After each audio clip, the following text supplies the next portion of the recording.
আপনি আপনার জমি খারিজ করেছেন, খারিজের কপিও আপনার কাছে আছে, কিন্তু আপনি চাচ্ছেন অনলাইন থেকে ডিসিআর এর কপি এবং খতিয়ান ডাউনলোড করতে।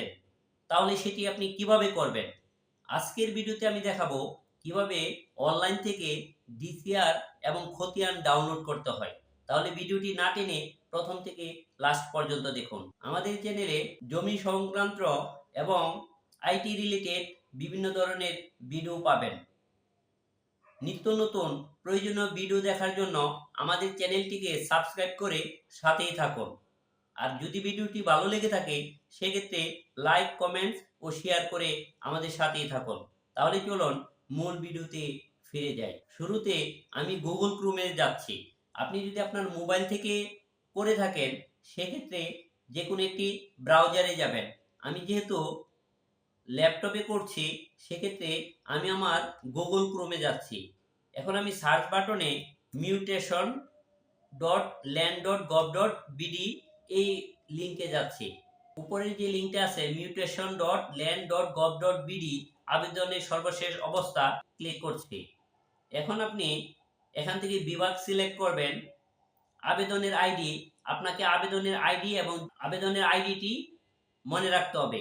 আবেদনের আইডিটি আপনি এখানে টাইপ করবেন এবং আপনার জাতীয় পরিচয়পত্রটি টাইপ করুন ও এখানে যোগ করুন লেখাটা।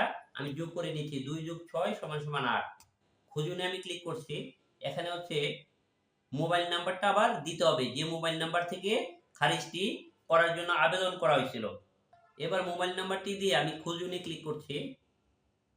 এবার দেখেন ডান পাশে আপনি দেখেন আপনি যে আবেদনটা করেছেন সে আবেদনের এগেইনস্টে ডিসিআর ডাউনলোড, খতিয়ান ডাউনলোড, যে আবেদনটা করেছিলেন সে আবেদনের প্রিন্ট, এই 3টা জিনিসই এখান থেকে ডাউনলোড করে নিতে পারবেন।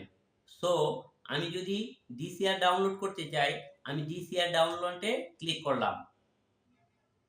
এখানে দেখেন আমার ডিসিআর এর নামজারি অনলাইন ডুপ্লিকেট কার্বন রসিদ এখানে চলে আসছে।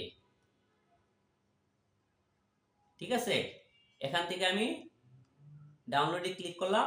এটা আমি যে কোনো জায়গায় ডাউনলোড করে নিতে পারবো। আমি ডেস্কটপে অনলাইন ডিসিআর প্রিন্ট ক্লিক করে নিলাম। এবার আমি যদি খতিয়ান ডাউনলোড করতে চাই সেক্ষেত্রে আমি খতিয়ান ডাউনলোডে আমি ক্লিক করব। এখানেও খতিয়ান চলে আসবে, খতিয়ানের অনলাইন কপি এখানে চলে আসবে। ঠিক আছে, সো এখান থেকে আপনি ডাউনলোডে ক্লিক করবেন। আপনি আপনার নির্ধারিত জায়গাতে এটা সেভ করে নেবেন। তাহলে আমার খতিয়ানও ডাউনলোড হয়ে গেল। আপনি যদি এখানে কর পরিশোধ করতে চান সেক্ষেত্রে কর পরিশোধে ক্লিক করলে আলাদা আরেকটি লিঙ্কে চলে যাবে। সো এভাবে আপনি আপনার ডিসিআর ডাউনলোড করে নিতে পারবেন, খতিয়ানও ডাউনলোড করে নিতে পারবেন। আর খুব সহজেই আপনি আপনার মোবাইল থেকে বা ডেস্কটপ, ল্যাপটপ থেকে এভাবে ডাউনলোড করে পরবর্তীতে আপনার যদি প্রিন্টার কানেক্টেড থাকে সেক্ষেত্রে আপনি প্রিন্ট আউট দিয়ে নিতে পারবেন। অন্যথায় আপনার মোবাইল থেকে কোনো একটি কম্পিউটারের দোকানে গিয়ে আপনি আপনার কপিটি প্রিন্ট আউট করে নিতে পারবেন। এইভাবে আপনি আপনার ডিসিআর এবং খতিয়ান ডাউনলোড করতে পারবেন। আজ এই পর্যন্তই। অন্য কোনো দিন অন্য কোনো টপিকস নিয়ে আবার কথা বলবো। সেই পর্যন্ত ভালো থাকুন।